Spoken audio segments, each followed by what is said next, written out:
मैं आपको सुनाने जा रहा हूं अपनी मंडली के सदस्य जमशेद कमर सिद्दीकी की लिखी कहानी 22 डेज। पुणे की वादियों से गुजरती हुई ट्रेन हवा के ठंडे झोंकों को चीरती हुई चली जा रही थी। मुंबई पुणे एक्सप्रेस में उस दोपहर भी खचाखच भीड़ थी। ये वो ट्रेन थी जिसमें हर शख्स खास तौर पर विंडो सीट पर बैठना चाहता था। खिड़की से दिखने वाले नज़ारे ही कुछ ऐसे थे। कभी ट्रेन टनल से गुजरती थी तो कभी दूर तक फैले ऊंचे पहाड़ दिखते थे। ट्रेन के डिब्बे D6 में शायद किसी कॉलेज का ग्रुप भी था जिसकी लगातार गाना गाने और हंसने की आवाज़ आ रही थी। हवा के ठंडे झोंकों से ट्रेन के अंदर हल्की ठंड बढ़ गई थी। इसी डिब्बे में सीट नंबर 36 की विंडो सीट पर सर टिकाए विराट भी पहाड़ों को पीछे खिसकते देख रहा था। ये पहाड़ अपने साथ न जाने कितना कुछ खींचे ले जा रहे थे। खिड़की से दिखने वाले बाहर के मंजर आहिस्ता आहिस्ता पीछे जा रहे थे। विराट का एक हाथ खिड़की से टिका था और दूसरे में मोबाइल फोन था जिस पर बार बार वो एक ही नंबर डायल करता था। स्क्रीन पर अंजू का नाम उभरता। वो नाम देखकर उसके चेहरे पर गुस्सा और हिकारत आ जाती थी, लेकिन इससे पहले कि रिंग जाती वो कॉल डिस्कनेक्ट कर देता था। कुछ था शायद जो वो कहना चाहता था, लेकिन या तो उसकी हिम्मत साथ नहीं दे रही थी या फिर हालात। भाई साहब, पिंपरी कितनी देर में पहुंचेगी ट्रेन? साथ बैठे एक शख्स ने विराट के कंधे को थपथपाते हुए कहा तो सीट पर औंधा टिका हुआ विराट उठकर बैठा और बोला, बस 15-20 मिनट और लगेंगे। विराट की उम्र 35 से 38 के आसपास होगी। चुस्त दुरुस्त था, लेकिन आंखों में एक गहरी उदासी थी, जैसे कोई गहरा गम दिल की गहराइयों तक उतर आया हो। पुणे में रहने वाला विराट मुंबई में एक सॉफ्टवेयर कंपनी में नौकरी करता था। रोजाना अप डाउन करने में उसको काफी वक्त लग जाता था। कई बार उसके दोस्तों ने कहा भी कि मुंबई ही शिफ्ट हो जाए और हफ्ते में एक बार पुणे हो आया करे, लेकिन वो हर बार मां की देखभाल का बहाना बनाकर टाल जाता था, जबकि हकीकत ये थी कि वो जानबूझकर खुद को मसरूफ रखना चाहता था। वो चाहता था कि खुद को तमाम चीजों से इतना घेर ले कि उसे और कुछ सोचने का वक्त ही न मिले। कम से कम अंजू के बारे में सोचने का तो बिल्कुल भी नहीं। विराट का फोन बजा तो उसने कॉल रिसीव की। हेलो जी मम्मी। अरे जो चाय बना लीजिएगा, वैसे भी मुझे देर हो जाएगी। विराट ने मम्मी से बेमन से बात की और फोन जेब में रख लिया। उसकी नज़र ट्रेन में सामने की सीट पर बैठे उस जोड़े पर थी जिसकी शायद नई नई शादी हुई थी। धारीदार शर्ट और काली पतलून पहने एक लड़का और मेहंदी रचे हाथों में रंग बिरंगी चूड़ियां पहने वो सलवार कमीज वाली लड़की एक दूसरे को सबकी नज़र बचाकर छेड़ रहे थे। ये नए नए इश्क के खूबसूरत रंग विराट के नसीब में आए ही कहाँ थे। वो नज़र बचाकर उनको देखने की कोशिश करने लगा। अभी कुछ ही वक्त हुआ था कि विराट को किसी के जोर जोर से बोलने की आवाज आई। उसने पलटकर पीछे देखा तो टीटी एक लड़की के सामने खड़ा था। उस लड़की ने दोनों हथेलियों से अपने चेहरे को छुपा रखा था। शायद वो बेतहाशा रो रही थी। अरे ऐसे कैसे मैडम, कोई फ्री सर्विस थोड़ी है भाई, हमको भी जवाब देना होता है। टीटी ने जरा तेज आवाज में कहा तो विराट की पीछे वाली सीट पर बैठे एक खिचड़ी बाल वाले शख्स ने आवाज लगाकर पूछा, अरे क्या बात हो गई? वो बोला, अरे होगा क्या भाई, मैडम के पास टिकट नहीं है और कह रही हैं कि पेनाल्टी भरने के लिए पैसे भी नहीं है, ऐसे कैसे चलेगा है? उस लड़की ने चेहरे से हाथ हटाया तो उसकी गहरी कत्थई आंखों में आंसू तैर रहे थे। वो देखने में खूबसूरत थी और किसी अच्छे घर की लग रही थी। वो सिर्फ रोए जा रही थी और टीटी कह रहा था कि या तो उसको पेनल्टी भरनी होगी या फिर अगले स्टेशन पर ट्रेन से उतरना होगा। आसपास बैठे सब लोग उसे देख रहे थे। ये सब उनके लिए एक बढ़िया टाइम पास था। विराट ये सोचने लगा कि आखिर क्या वजह रही होगी जो बिना टिकट और पैसों के वो लड़की ट्रेन में चढ़ गई होगी।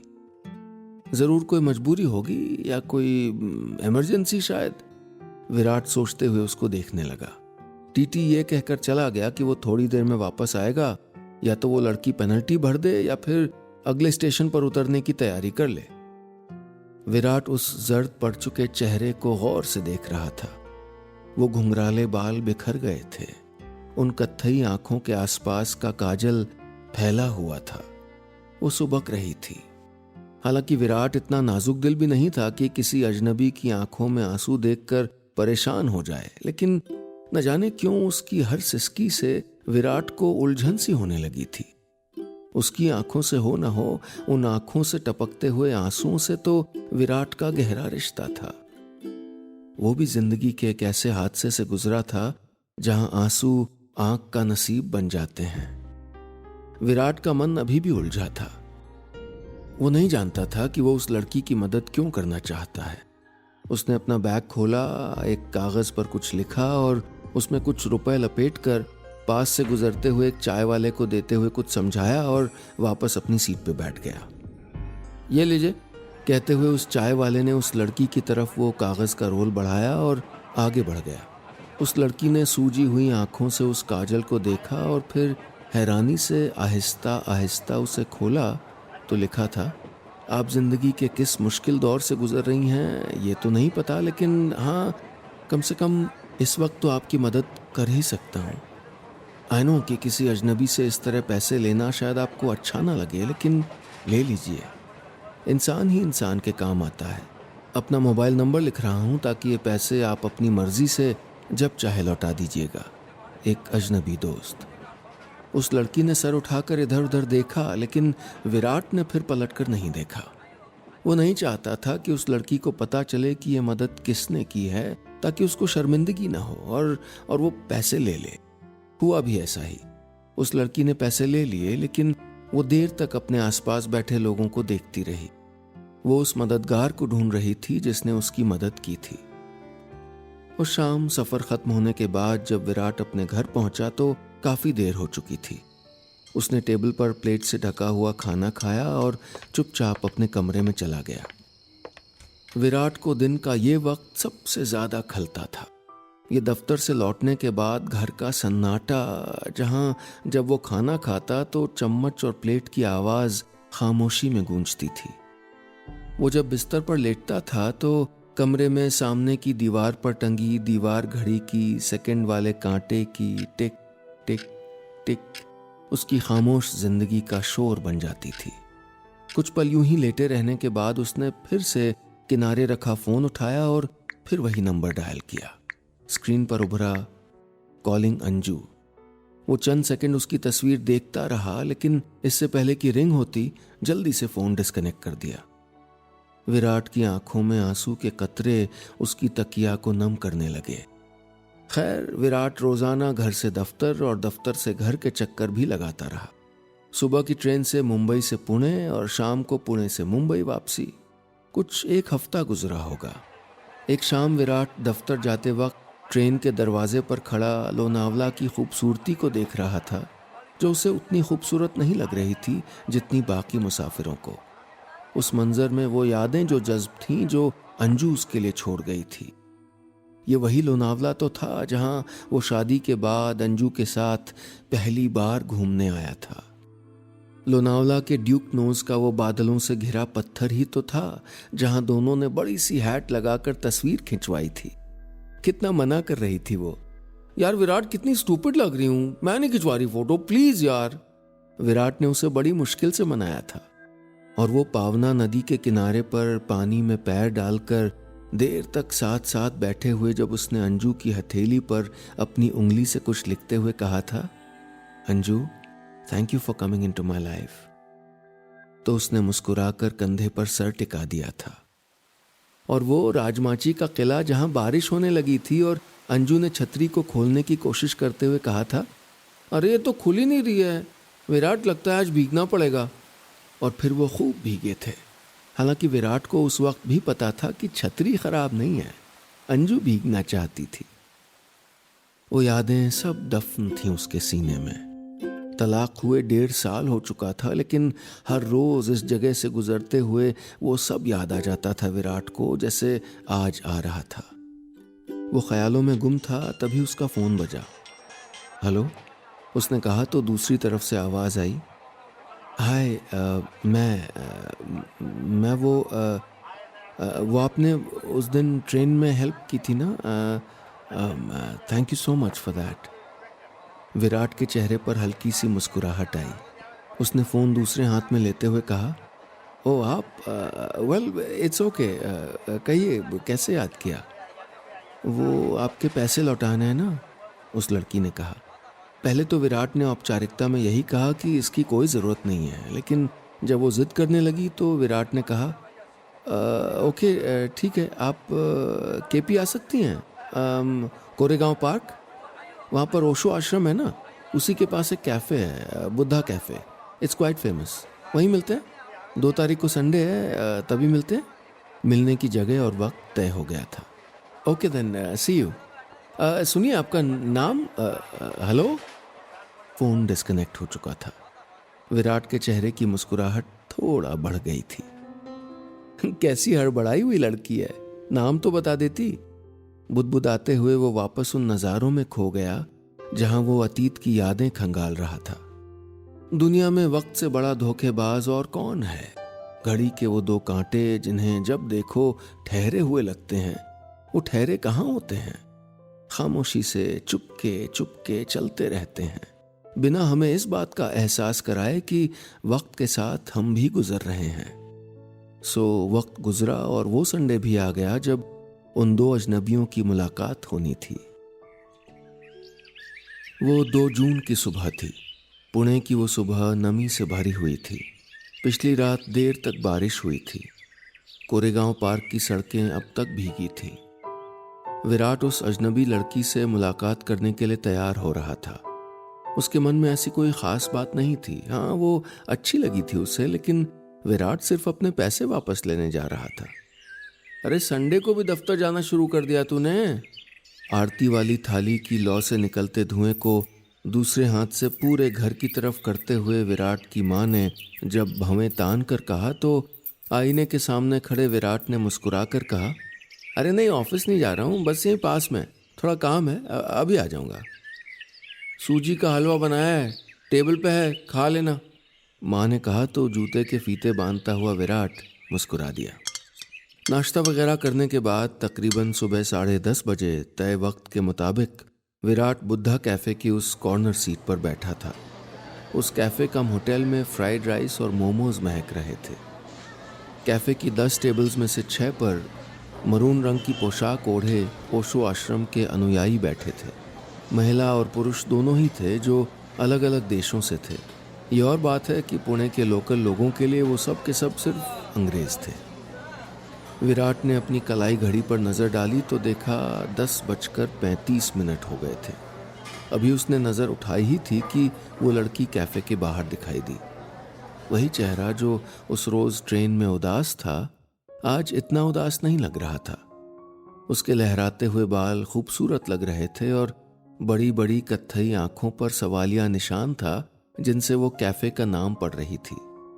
नाम पढ़ने के बाद वो मुतमईन हुई और फिर उसने अंदर देखा। उसके हाथ में कुछ किताबें भी थीं और कंधे पे एक बैग लटका था। ब्लू जीन्स और वाइट टॉप में वो बहुत खूबसूरत लग रही थी। वो आहिस्ता कदमों से कैफ़े के अंदर आई तो उसकी नज़रें उन तमाम लोगों में विराट को ढूंढ रही थी। जाहिर है वो विराट को जानती नहीं थी, लेकिन क्योंकि ज़्यादातर सीट पर मरून रंग का कपड़ा लपेटे ओशो आश्रम के अनुयायी थे तो आम कपड़ों में सिर्फ 2 या 3 लोग ही थे।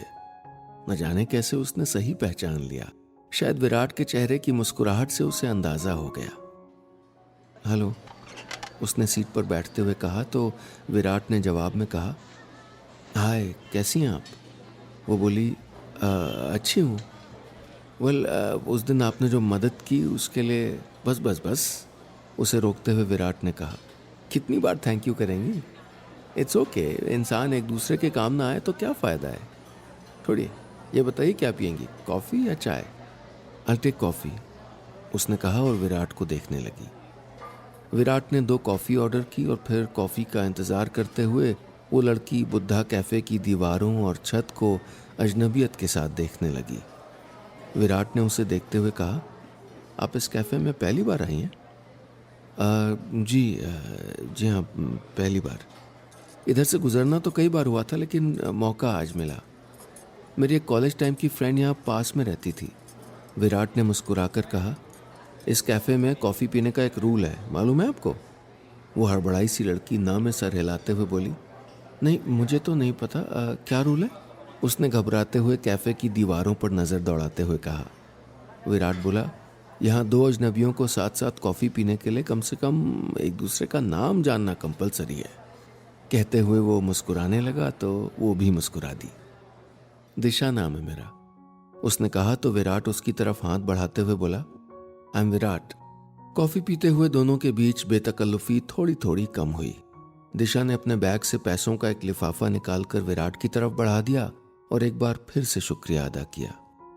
उस मुलाकात में दोनों के बीच ज़्यादा बातें नहीं हुई। दिशा ने बताया कि वो एक ग्राफिक आर्टिस्ट है और एक प्रोडक्शन हाउस के लिए कार्टून्स बनाती है। फिर कुछ देर तक उसके काम के बारे में बात होती रही। विराट ने भी उसे बताया कि उसका तलाक हो चुका है। ये सुनकर वो ज़रा चौंकी ज़रूर थी, लेकिन फिर विराट ने बातों का रुख दूसरी तरफ मोड़ दिया था। हालांकि उनकी बातचीत के टॉपिक बहुत साधारण थे, वही जो आमतौर पर लोग अजनबी लोगों से करते हैं, लेकिन अक्सर हमारी बातों में उतने मायने नहीं होते जितने हमारे बात करने के तरीके में होते हैं। उस छोटी सी बातचीत में भी विराट को दिशा की बातों में एक उदासी महसूस हुई। ऐसा लगा जैसे वो भी उसी की तरह जिंदगी की किसी ऐसी अंधेरी सुरंग का सफर कर रही है जिसका दूसरा सिरा कहाँ और कब मिलेगा नहीं पता। उसके चेहरे की अधूरी मुस्कुराहट बता रही थी कि उसके पास भी कहीं कुछ कम था। विराट उसके बारे में जानना चाहता था, लेकिन इस बात का ख्याल भी था कि ये पहली मुलाकात है और पहली मुलाकात में एक दूसरे की निजता का, उनकी प्राइवेट स्पेस का ख्याल रखा जाना चाहिए। कुछ वक्त गुजरा तो दिशा मेज़ पर रखी अपनी किताबें समेटते हुए बोली, ओके देन, चलती हूँ, थोड़ा लेट भी हो रही हूँ। सो उसने नज़र उठाकर विराट की तरफ देखा तो वो उसे एक टक देख रहा था। बाय, दिशा ने कहा तो विराट ने कोई जवाब नहीं दिया। वो यूं ही उसे देखता रहा। फिर बोला, जाने से पहले मैं आई आस्क, उस दिन हुआ क्या था आपके साथ? विराट के इस सवाल के बाद दिशा ठहर सी गई। वेल आई एम सॉरी, मैं सिर्फ जानना चाहता था, इट्स ओके अगर आप बताना ना चाहें। वो बोली, नो इट्स फाइन, वैसे भी आपको तो हक है। फिर उसने विराट की तरफ देखते हुए कहा, अपने पति की तलाश करने गई थी, ही इज मिसिंग। दिशा के ये लफ्ज सुनकर विराट को हल्का धक्का सा लगा। मिसिंग? कब से? विराट ने पूछा तो दिशा ने बताया कि उनके शौहर का नाम ऑड्रिक है। वो जर्मन सिटीजन हैं और कुछ महीने पहले ही उन दोनों की शादी हुई थी। शादी के 1 महीने बाद ऑड्रिक ने कहा कि उसे 1 हफ्ते के लिए जर्मनी जाना होगा। वो वहाँ उसके वीज़ा वगैरह का काम निपटा के आएगा और फिर दोनों एक साथ जर्मनी जाएंगे। लेकिन फिर उसका कुछ अता पता नहीं चला। वो दोनों एक आर्ट एग्जीबिशन में मिले थे। पहली मुलाकात के 22 दिन के अंदर ही दोनों ने शादी कर ली थी। उन्हें एक दूसरे से इतनी जल्दी प्यार हुआ था कि प्यार के अलावा एक दूसरे के बारे में वो ना के बराबर जानते थे। व्हाट? विराट हैरानी से बोला, सो यू टेलिंग मी कि एक अजनबी अंग्रेज तुमको मिला, तुमको अच्छा लगा और तुमने 22 दिन की जान पहचान के बाद उससे शादी कर ली और अब उसका पता नहीं चल रहा है और तुम्हारे पास उसका मोबाइल नंबर तक नहीं है? Are you serious? दिशा ने आसपास देखा तो लोग विराट को देख रहे थे। वो शर्मिंदा सी हो गई। उसने सर झुकाते हुए कहा, हाँ। विराट ने अपने सर पर हाथ रख लिया। वो बोली, लेकिन ऑड्रिक के पास मेरा नंबर है। दिशा, मुझे अब तक यकीन नहीं हो रहा है, कोई इतना, आई एम सॉरी बट बेवकूफ़ कैसे हो सकता है? तुम किसी अजनबी पे इतना भरोसा कैसे कर सकती हो? विराट ने कहा तो वो बोली, आप भी तो अजनबी थे, आपने भी तो मेरी मदद की। रिश्ता बनाने के लिए दिल मुलाकातें नहीं गिनता। विराट दिशा की आंखों में यकीन देख रहा था। उसे भरोसा था कि उसका ऑड्रिक उसे धोखा नहीं दे सकता। वो बोला, मैं ये नहीं कह रहा था कि वो नहीं आएगा, लेकिन जिंदगी कोई कार्टून फिल्म नहीं है ना। मान लो वो नहीं आया तो? दिशा ने कहा, ऐसा नहीं हो सकता, वो मिलेगा। इसीलिए तो हर हफ्ते मुंबई की ट्रेन पकड़ के जर्मन कॉन्सुलेट जाती हूँ। उस रोज़ लौटते वक्त किसी ने मेरा वॉलेट चुरा लिया था। आपने मदद की, उसका शुक्रिया, लेकिन मैं जानती हूँ ऑड्रिक आएगा, he will for sure. Virat ने गहरी सांस ली और कहा, दुआ कर रहा हूँ कि तुम्हारी उम्मीद ना टूटे। दिशा ने अपनी किताब और बैग उठाया और वापस जाने लगी। विराट उसे बुद्धा कैफे के मेन गेट से बाहर जाता हुआ देखता रहा। वो उसके काफी देर तक वहीं बैठा रहा। कुछ ख्याल थे जो उसके जहन में कौंध रहे थे। उस पूरी रात विराट के मन में दिशा का चेहरा घूमता रहा। सिर्फ 22 दिन में कोई किसी से शादी करने का फैसला कर सकता है, वो भी बिना किसी का बैकग्राउंड जाने। ये बात उसको हैरान कर रही थी। दिशा से उसने ये बात कही नहीं थी, लेकिन उसके लिए कितनी हिम्मत, कितना प्यार और कितनी मासूमियत चाहिए होती होगी। इस ख्याल भर से वो सोचने लगा कि काश उसके और अंजू के बीच भी इतना भरोसा होता तो आज वो अकेला नहीं होता। उसने फिर अपना फोन उठाया और एक नंबर डायल किया। स्क्रीन पर उभरा कॉलिंग अंजू। वो स्क्रीन को कुछ पल देखता रहा और इससे पहले कि रिंग होती कॉल डिस्कनेक्ट करके फोन एक तरफ फेंक दिया। कमरे में गहरी खामोशी थी, सिवाय उस दीवार घड़ी के जिसकी टिक टिक पूरे कमरे में गूंज रही थी। तभी इस खामोशी को चीरते हुए विराट के फोन की तेज रिंगटोन बजने लगी। कॉल शायद अंजू का था। विराट के चेहरे पर घबराहट थी। शायद कॉल अंजू को लग गया था, इसलिए उसने कॉल बैक किया था। विराट ने पैर के पास पड़े फोन को कांपते हुए हाथों से उठाया और स्क्रीन देखा तो उस पर दिशा का नंबर था। दिशा इस वक्त।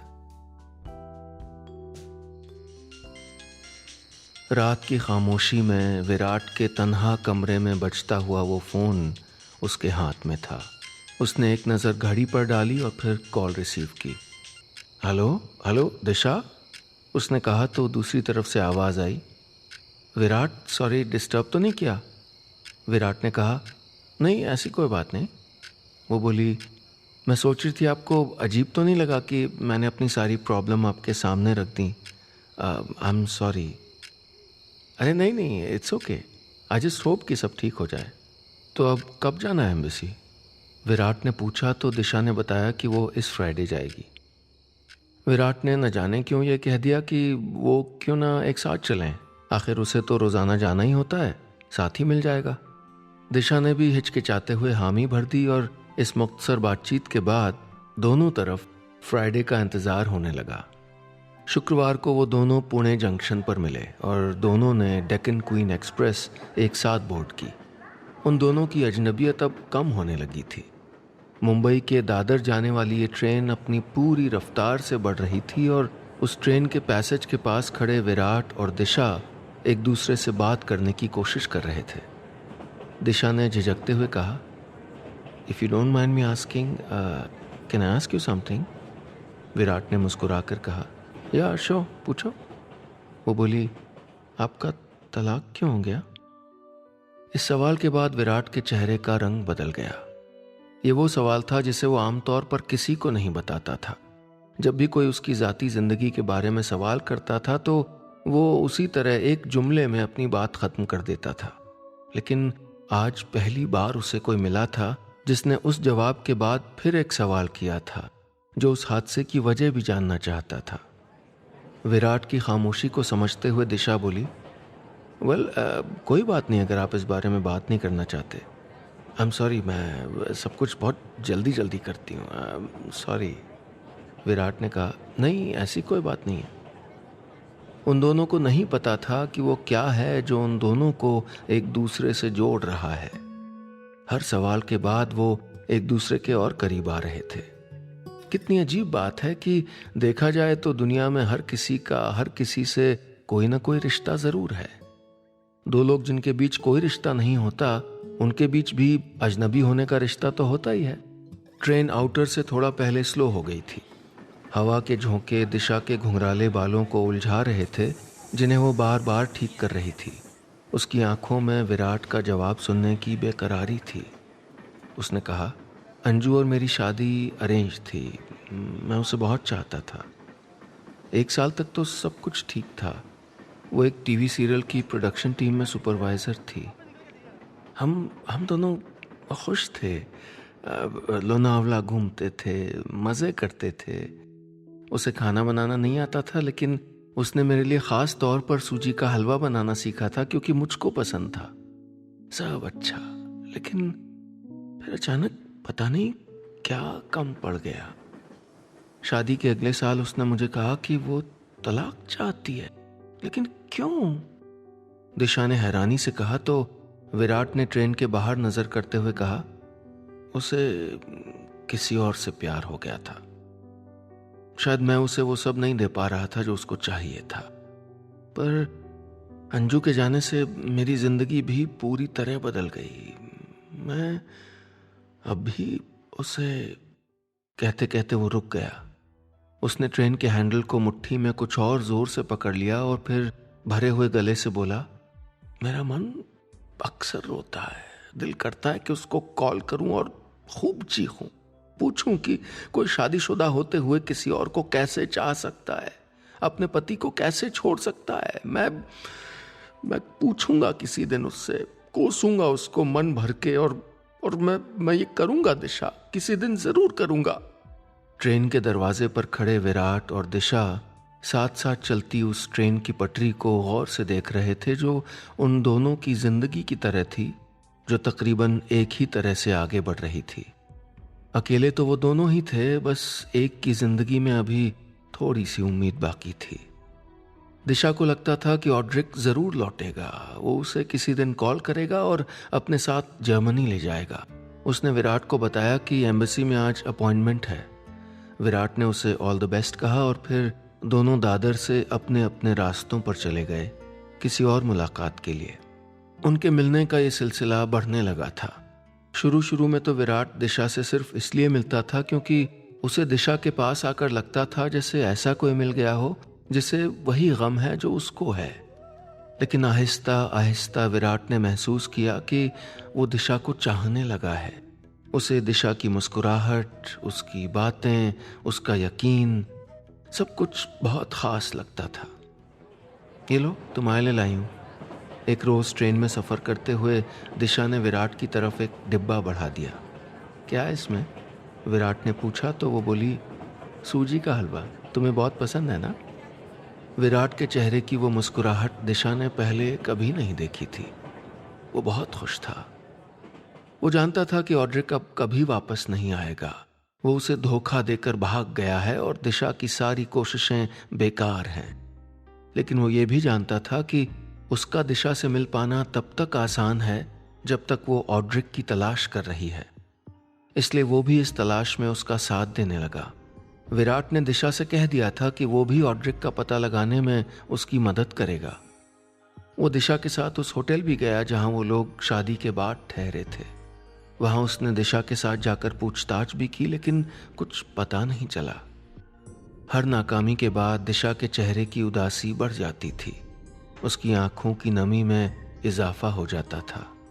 लेकिन फिर भी विराट ये देखकर हैरान होता था कि वो ऑड्रिक पर जितना भरोसा करती थी उतना तो शायद विराट खुद पर भी नहीं करता था।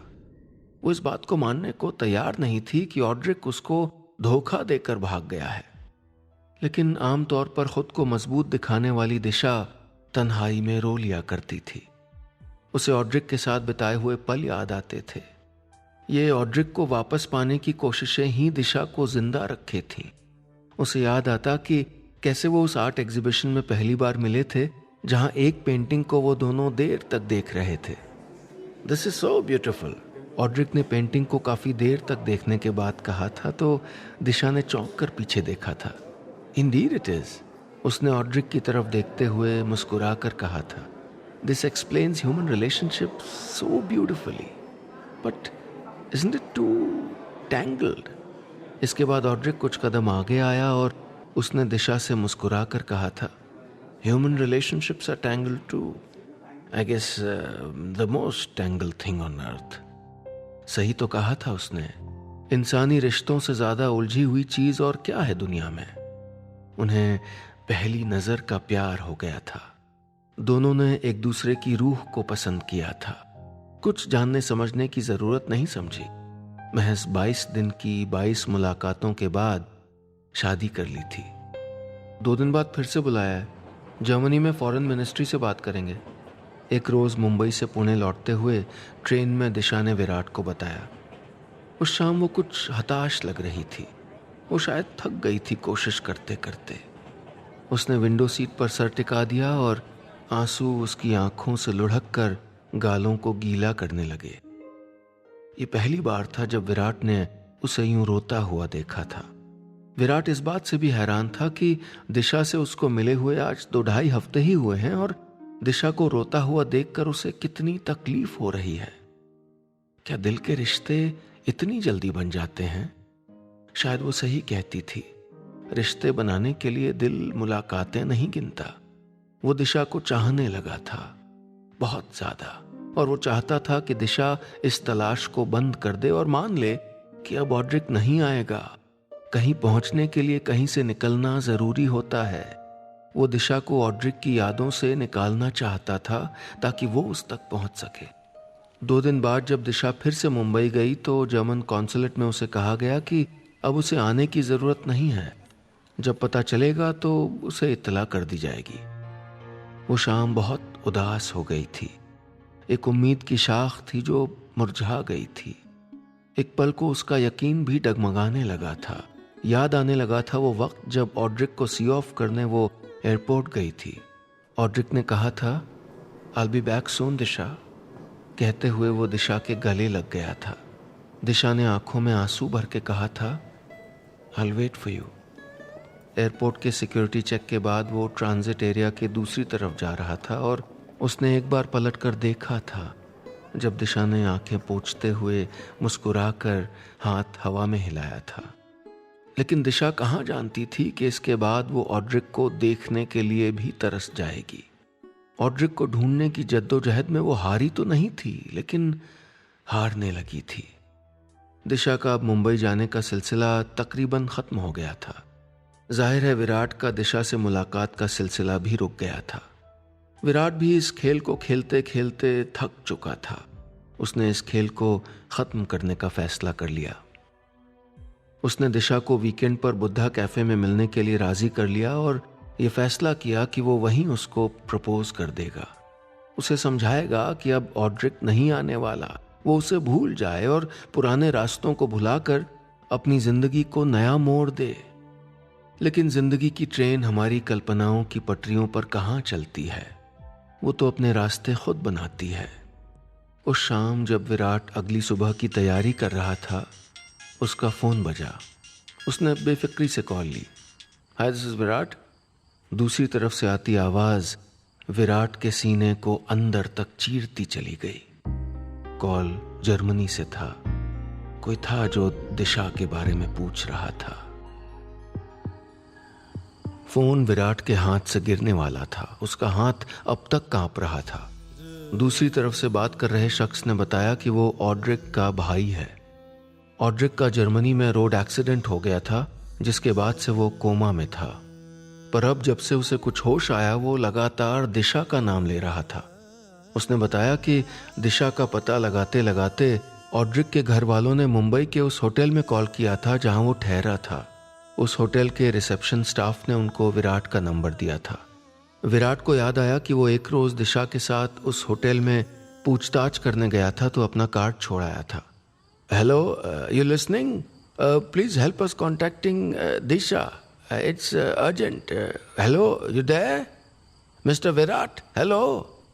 वो शख्स फोन पर तकरीबन चीख रहा था, लेकिन विराट के चेहरे का रंग सुर्ख हो गया था। वो फोन को एकटक देख रहा था।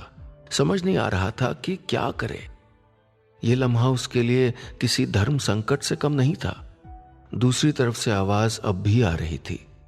Hello mister Virat, you there? Hello. Virat ने फोन को गौर से देखा और वही किया जो उसे उस एक पल में ठीक लगा। कॉल डिस्कनेक्ट कर दी। वो आवाज और वो सिलसिला वहीं खत्म हो गया था। उसके सिवा ये कोई नहीं जानता था कि ऑड्रिक दिशा तक पहुंचना चाहता है। क्या बात है, इतना उदास क्यों लग रहा है? विराट से उसकी माँ ने खाने की टेबल पर पूछा तो वो बोला, नहीं बस थोड़े काम की टेंशन है। माँ ने कहा, वो तो हमेशा रहेगी ना बेटा, लेकिन कुछ जिंदगी के बारे में भी तो सोचा करो। एक ठोकर लगने से सफर खत्म तो नहीं हो जाता ना। अब क्या जिंदगी भर यूं ही बैठे रहोगे? लाइफ के बारे में कुछ तो सोचा करो बेटा। जिंदगी, विराट ने सोचा, ये जिंदगी ही तो है जिसने उसको इस चौराहे पर ला खड़ा किया है जहां वो एक सवाल का जवाब बनकर रह गया है। काश वो माँ को बता पाता कि उसने सोचा था अपने लिए, अपने घर की तन्हाई के लिए, लेकिन नसीब फिर उसके साथ नहीं था। आज न जाने फिर क्यों उसको अंजू पर गुस्सा आ रहा था। फिर से उसका मन करने लगा कि वो एक बार अंजू को कॉल लगाए और उस पे अपनी सारी भड़ास निकाल दे। उस रात भी कमरे में खामोशी थी। उस रात भी घड़ी की टिक टिक कमरे में रोज की तरह शोर मचा रही थी। उस रात भी वो कई बार अंजू को कॉल लगाकर रिंग जाने से पहले डिस्कनेक्ट कर चुका था, लेकिन एक खास तरह का गिल्ट भी था विराट के मन में। उसे पता था कि वो जो कर रहा है वो गलत है, लेकिन वो दिशा को जाने नहीं देना चाहता था। वो दिशा को दूसरी अंजू नहीं बनने देना चाहता था। वो पूरी रात सोया या नहीं उसे खुद भी नहीं पता था, लेकिन सुबह 10:30 बजे वो पुणे के कोरेगांव पार्क के बुद्धा कैफे में बैठा था, उदास, हारा हुआ, और एक चोर मन के भीतर की तहों में छुपा वो कैफे की दीवारों को घूर रहा था। आज भी बुद्धा कैफे में मोमोज महक रहे थे। आसपास ओशो आश्रम के मरून रंग के कपड़े पहने लोग बैठे थे। ये वही जगह तो है जहां पहली बार ऑड्रिक के बारे में सुना था, उसने खुद से कहा, और ये सोचा कि उस वक्त कितनी बेवकूफ लगी थी उसे दिशा। लेकिन आज वो खुद भी वही बेवकूफ़ी करने के लिए न जाने कितनी खामोशियों को आवाज़ और न जाने कितनी आवाज़ों को खामोशियों में बदलने को तैयार था। कुछ वक्त गुजरा होगा कि उसने देखा कि सामने से दिशा आ रही है। उसके आते ही जैसे विराट के मन का मौसम बदलने लगा। एक खुशनुमा एहसास जिस्म की रगों में दौड़ने लगा। दिशा को देखकर उसे जिंदगी मुस्कुराती हुई लगती थी। उसने आज ब्लैक ट्राउजर्स और ग्रीन टी शर्ट पहनी थी। वो रोज की तरह खूबसूरत, लेकिन आज ज्यादा उदास लग रही थी। उसकी चाल सुस्त थी। हेलो दिशा, विराट ने मुस्कुराते हुए कहा, लेकिन दिशा बिना मुस्कुराए हुए वहां बैठ गई। कैसी हो तुम? विराट ने उसकी तरफ देखकर पूछा, लेकिन उसने नजरें मेज पर यूं गड़ा दी कि फिर उठाई ही नहीं, खामोश ही रही। विराट ने कहा, क्या हुआ, उदास क्यों हो? हालांकि इस सवाल का जवाब वो जानता था। उसे पता था कि दिशा थक गई थी। ऑड्रिक को ढूंढते ढूंढते, कोशिश करते करते। कोई भी थक जाएगा। दिशा की उदास आंखों को देखकर एक बार उसका दिल किया कि वो उसे उस फोन कॉल के बारे में बता दे, लेकिन उसने खुद को रोक लिया। आज वो दिशा को ऑड्रिक के बारे में नहीं, कुछ और बताने आया था। वो बात शुरू करता इससे पहले वेटर 2 कॉफी टेबल पर रख गया। विराट ने कॉफी दिशा की तरफ बढ़ा दी। दिशा ने उसे हाथ नहीं लगाया। वो पूरे ध्यान से सिर्फ विराट की तरफ देख रही थी। विराट ने कहा, देखो, मैं बात को बहुत घुमा फिरा कर नहीं कहना चाहता। मैं जब तुमसे इस कैफ़े में पहली बार मिला था और तुमने मुझे अपनी ऑड्रिक वाली कहानी सुनाई थी, उसी दिन मैं जान गया था कि ऑड्रिक अब नहीं आने वाला। दिशा, दुनिया ऐसे धोखेबाज लोगों से भरी हुई है, लेकिन मैंने ऐसा नहीं कहा बिकॉज आई न्यू कि मेरा सच तुमको बहुत तकलीफ देता। दिशा एक टक विराट को सुन रही थी। वो ये भी देख रही थी कि आज पहली बार बोलते वक्त विराट के हाथ कांप रहे थे। उसने आगे कहा, लेकिन आज मैं कहूंगा इसलिए क्योंकि ये तमाशा जितनी जल्दी खत्म हो जाए हमारे लिए, तुम्हारे लिए बेहतर है ना। ये झूठी उम्मीद जितनी जल्दी टूट जाए अच्छा है। रिश्ता बनाने में दिल मुलाकातें नहीं गिनता, यही कहती हो ना तुम। लेकिन कुछ फैसले दिमाग पर भी छोड़ने चाहिए। 22 दिन में ऑड्रिक से शादी का तुम्हारा फैसला गलत था। मेरी माँ कहती हैं कि ठोकर लगने से सफर खत्म नहीं किया जाता, खुद को एक और मौका दो। कहते हुए उसकी जबान लड़खड़ाने लगी थी। उसने कहा, इसलिए मैं तुमसे ये कहना चाहता हूं कि तुम विराट, आज सुबह मेरी ऑड्रिक से बात हुई है।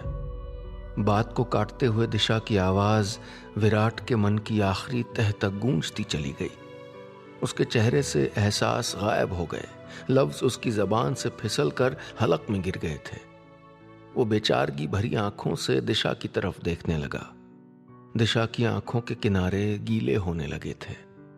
उसने कहा, हाँ विराट, उसका पता चल गया है। ऑड्रिक का एक्सीडेंट हो गया था, वो कोमा में था। मुंबई एयरपोर्ट से मेरी दोपहर की फ्लाइट है। I am leaving for Germany. Virat ने अपनी पूरी ताकत जुटाकर एक सवाल पूछा, लेकिन वो तुम तक पहुंचा कैसे? वो बोली, वो नहीं, उसका भाई। उसके भाई ने ऑड्रिक का ईमेल अकाउंट डिकोड करके मेरी ईमेल आईडी निकाल ली और मुझको ईमेल किया। उसने बताया कि ऑड्रिक मेरा नाम ले रहा है, उसको मेरी ज़रूरत है। विराट की आंखों में कई ख्वाबों की किरचें आंसुओं के साथ तैरने लगी थीं। हालांकि वो मुस्कुराने की नाकाम कोशिश भी कर रहा था। ये तो बहुत अच्छी बात है। गुड, फाइनली ऑड्रिक मिल गया। ये तो सेलिब्रेट करने का मौका है। गीली आंखें लिए विराट ने एक क्रीम पेस्ट्री ऑर्डर की और होठों की कपकपी छुपाते हुए एक छोटा सा टुकड़ा दिशा की तरफ बढ़ा दिया। वो दोनों कैफे में कुछ देर साथ बैठे रहे। फिर इस वादे के साथ कि वो उसे पुणे जंक्शन पर मिलेगा, दोनों विदा हो गए। दोपहर के वक्त पुणे जंक्शन पर काफी भीड़ थी। तुम क्यों नहीं चलते मेरे साथ ट्रेन में? मुंबई से लौट आना। ट्रेन के पास खड़ी दिशा ने विराट से कहा तो वो बोला, नहीं तुम जाओ, मुझे अकेला वापस लौटना अब खलता है। दिशा ने उसकी तरफ गौर से देखा तो वो बोला, ऑड्रिक का ख्याल रखना और अपना भी। ट्रेन एक झटके के साथ आहिस्ता आहिस्ता खिसकने लगी थी। विराट को लग रहा था कि उसकी तमाम उम्मीदें, उसके सपने, उसकी मुस्कुराहटें उसी ट्रेन के साथ उससे दूर चली जा रही हैं। दिशा दरवाजे पर खड़ी थी। वो खामोश थी, लेकिन उसकी आंखों में भी विराट का अक्स चमक रहा था। दोनों लाचारगी से एक दूसरे की तरफ देख रहे थे, एक दूसरे से दूर होते हुए। दिशा धीरे धीरे नजर से ओझल हो रही थी, शायद जिंदगी में दोबारा फिर कभी नहीं मिलने के लिए। ट्रेन जा चुकी थी। विराट प्लेटफॉर्म पर खड़ा था। वो थके कदमों से वापस लौटने लगा तो उसकी नज़र सामने प्लेटफॉर्म पर लगे एक इलेक्ट्रॉनिक डिस्प्ले पर पड़ी। उसमें वक्त और तारीख दोनों आ रहे थे। 24 जून की तारीख देखकर उसे याद आया कि पहली बार दिशा से उसकी मुलाकात 2 जून को हुई थी, यानी ठीक 22 दिन पहले। 22 दिन, क्या इत्तेफाक था। वो अधूरा सा मुस्कुराया और कुछ सोचकर जेब से फोन निकालकर नंबर डायल किया। स्क्रीन पर उभरा कॉलिंग अंजू। आज उसने कॉल डिस्कनेक्ट नहीं की। पहली रिंग हुई, दूसरी रिंग हुई और तीसरी रिंग के बाद दूसरी तरफ से आवाज आई, हेलो कौन? विराट कुछ पल खामोश रहा, फिर बोला, मैं हमेशा सोचता था कि लोग शादीशुदा होते हुए किसी और को कैसे चाह लेते हैं, या कोई उनको कैसे चाह लेता है। सोचता था किसी रोज तुमको फोन करके पूछूंगा, लेकिन आज मुझे जवाब मिल गया है। अंजू, मैं तुम्हें माफ करता हूं। I forgive you. Goodbye. Call disconnect करने के बाद विराट ने फोन जेब में रख लिया। वो आहिस्ता कदमों से प्लेटफॉर्म पर चलने लगा। स्टेशन पर अनाउंसमेंट हो रहे थे, ट्रेनें प्लेटफॉर्म से आ जा रही थीं, लोगों की भीड़ वैसे ही चल रही थी। वो उन्हीं हजारों चेहरों की भीड़ का एक चेहरा बन गया। कोई नहीं जानता था कि वो हार कर आ रहा है या जीत कर। बस इतनी सी थी ये कहानी।